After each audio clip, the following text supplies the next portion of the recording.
Dans cette vidéo, on va vous donner 5 bonnes raisons de partir voyager en Colombie. On va parler du coût de la vie, de la sécurité, des paysages, de la nourriture et de la gentillesse des gens. Et tout ce qu'on va dire dans cette vidéo, c'est notre retour d'expérience des 3 derniers mois qu'on a passé dans le pays. La première chose dont on va parler, c'est du coût de la vie. Et de tous les pays qu'on a visités, du Canada à la Colombie, la Colombie, c'est sans aucun doute le pays le moins cher et de loin. Pour vous donner quelques exemples, le litre de diesel, il était à 50 centimes d'euros. Donc ça veut dire que quand au Canada, notre plein, il nous coûtait 135 euros. En Colombie, le plein d'essence, c'était 35 euros, donc vraiment pas cher. Les taxis, quand vous êtes dans des grandes villes comme Carthagène ou Bogota, c'est en moyenne entre 1 et 2 euros pour 10 minutes de taxi, donc c'est super pratique. La nourriture, c'est très bon marché aussi. On a régulièrement mangé des super repas pour 2 à 3 euros par personne. Après, si vous êtes dans des grandes villes et que vous allez manger dans des restaurants étrangers ou un peu cotés, les prix seront plus élevés, mais ça dépasse rarement les 15 euros par personne, donc c'est plutôt raisonnable. Les hôtels, c'est environ 30 euros pour 2 dans un hôtel correct. Et pour les activités, ça va dépendre. Le ciné, c'était 4 euros. Les musées, 1 euro, donc pas cher. Mais par exemple, le parc national de Terona, c'était 20 euros par personne.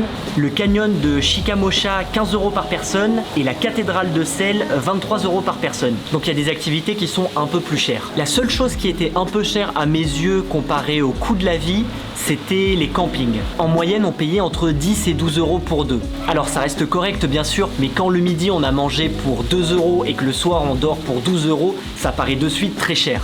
Par contre, on n'a jamais été déçu de payer pour un camping, et franchement, je pense que dans notre top 10 des campings qu'on a fait cette année, il y en a quand même pas mal qui sont en Colombie. Et d'ailleurs, je rappelle que tous nos plus beaux spots camping et paysages qu'on a vus, ils sont dans notre carte Patreon, le lien est dans la description. Deuxième raison de venir voyager en Colombie, les paysages. Dans notre top 3 des plus beaux paysages qu'on a pu voir en Colombie, il y a le parc national de Terona, la vallée de Cocora et le désert de Tatacoa. Alors ces 3 lieux magnifiques, par contre, c'est vrai que c'est peut-être un peu moins impressionnant que ce qu'on a pu voir aux USA ou au Guatemala par exemple. Et c'est un peu notre ressenti sur les choses qu'on a vues en Colombie. C'est très beau, mais un peu moins exceptionnel que ce qu'on avait pu voir avant. Par contre, ce qui était assez fou, c'est que très souvent, pour aller du point A au point B, là où dans beaucoup de pays, une fois qu'on est sorti des parcs nationaux, la route, il n'y a rien de spécial. En Colombie, on a l'impression que c'est toujours beau. Il y a des montagnes, des couleurs, des cultures, il y a toujours quelque chose à regarder et du coup, ça rend la conduite plutôt agréable. Ensuite, si vous aimez les villes, là pour le coup en Colombie, il y a plein de choses à faire. Et aussi plein de petits villages super mignons dans lesquels on peut se balader et aller manger au resto. Et ça nous amène à notre 3e raison de partir découvrir la Colombie, la nourriture. Et là franchement c'est le top. Parce que la nourriture locale que vous allez trouver le long des routes est généralement excellente et comme on l'a dit à très bon prix. Mais aussi si vous êtes dans une grande ville ou un petit village un peu touristique, vous allez très facilement trouver des restaurants qui font de la cuisine étrangère. Et franchement à chaque fois c'était super bon.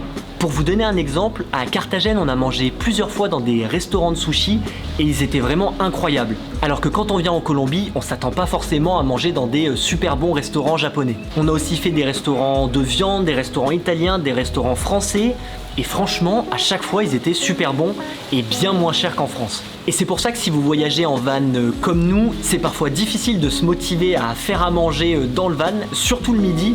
Parce que quand on a le choix entre manger un très bon repas dans le restaurant du coin à 3 euros ou cuisiner dans le van, le choix il est vite fait. 4e raison de venir voyager en Colombie, la gentillesse des gens. Et pour illustrer ça, j'ai l'exemple parfait. Quand on est arrivé en Colombie, on n'avait pas le van avec nous comme il était encore au Panama dans un bateau. Donc on est arrivé en avion et en arrivant, on a pris un Uber pour nous emmener à notre Airbnb. Le problème c'est que Google Maps en Colombie, c'est pas toujours super précis, surtout dans les villes. Donc notre Uber, il nous a déposé à l'adresse qu'on lui avait indiquée. Sauf que quand on est sorti de la voiture, on reconnaissait pas du tout le quartier et on savait pas du tout où était notre Airbnb. Et évidemment, comme on venait d'arriver, on n'avait pas de forfait internet, donc impossible de contacter notre hôte. Et franchement, je pense qu'après peut-être 30 secondes à chercher notre Airbnb, l'air un peu perdu, déjà le Uber il est pas parti parce qu'il voulait absolument nous voir rentrer dans le Airbnb avant de partir. Et de suite, il y a les gens du quartier qui sont sortis pour venir nous aider. Et comme eux aussi ils connaissaient pas l'adresse, ils nous ont fait rentrer dans leur jardin pour qu'on puisse se connecter à leur Wi-Fi et envoyer un message au Airbnb. Donc vraiment super sympa. Et même chose dans les restaurants ou les magasins, les gens ils ont toujours le sourire, ils sont toujours super gentils. Et le long de la route, on a croisé aussi plein de gens qui nous faisaient des signes d'encouragement. Donc vraiment ça donne une super bonne impression de la population colombienne. Avant de passer à la partie sécurité, petite pause dans la vidéo pour vous dire qu'on a pour une fois quelque chose à vous faire gagner. Depuis le début du voyage, je joue aux échecs contre des gens du monde entier avec l'application chess.com et je les ai contactés, ils ont accepté de faire gagner 5 comptes premium à des personnes qui suivent notre aventure. Donc le compte premium, ça sert à avoir accès à tous les cours pour progresser, mais surtout d'avoir accès à leur robot qui va pouvoir analyser toutes les parties que vous pouvez faire et du coup ça va être comme un prof particulier. En gros, dès que vous allez faire un match contre quelqu'un et que vous allez perdre par exemple, vous allez pouvoir rejouer la partie avec le robot et vous dira exactement pour chacun des coups que vous avez fait ou votre adversaire si c'était un bon coup ou une erreur. Et il vous montrera ce que vous auriez dû faire pour gagner. Donc franchement, c'est trop bien pour progresser. Si vous voulez participer à ce petit concours, il vous suffit juste de mettre en commentaire de cette vidéo votre pseudo sur l'application chess.com et les 5 personnes qui seront sélectionnées auront automatiquement leur compte qui passera en mode premium pendant 6 mois. Et les résultats seront communiqués fin septembre. Maintenant, on revient à la vidéo pour parler du dernier point, la sécurité. Alors comme dans tous les pays, il y a des zones qu'il faut parfois éviter, mais globalement en tant que touriste, si vous allez juste dans les zones touristiques ou dans les endroits où il y a les beaux paysages à voir, honnêtement, vous vous sentirez jamais en insécurité. La Colombie, c'est un pays qui devient de plus en plus touristique et on le sent vraiment que les gens ils ont envie que tu aimes leur pays et que tu te sentes en sécurité dans leur pays. Le seul endroit où peut-être on s'est senti un tout petit peu en insécurité, c'était à Bogota la nuit, parce que c'est vrai qu'il y a beaucoup de personnes qui se droguent dans la rue et quand la nuit arrive, ça fait une ambiance un petit peu glauque. Mais mis à part ça, pendant ces 3 mois en Colombie, et on a quand même traversé tout le pays, à aucun moment on s'est senti en insécurité.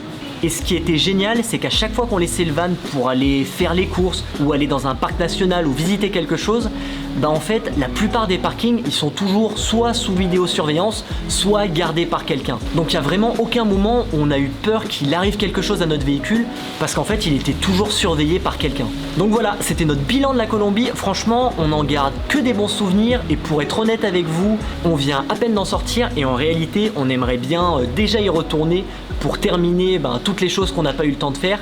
Parce que oui, la Colombie, il faut faire attention quand même, c'est un très grand pays et c'est pas un pays où tu vas faire du 100 km/h de moyenne. Donc faut vraiment pas négliger les distances. Petit tips, si vous êtes comme nous en van, généralement si votre GPS il vous dit que vous en avez pour 4 heures de route, partez du principe que ça va plutôt durer 5 ou 6 heures. Voilà, et merci d'avoir regardé cette vidéo, n'oubliez pas de vous abonner et prochaine vidéo, on rentre en Équateur.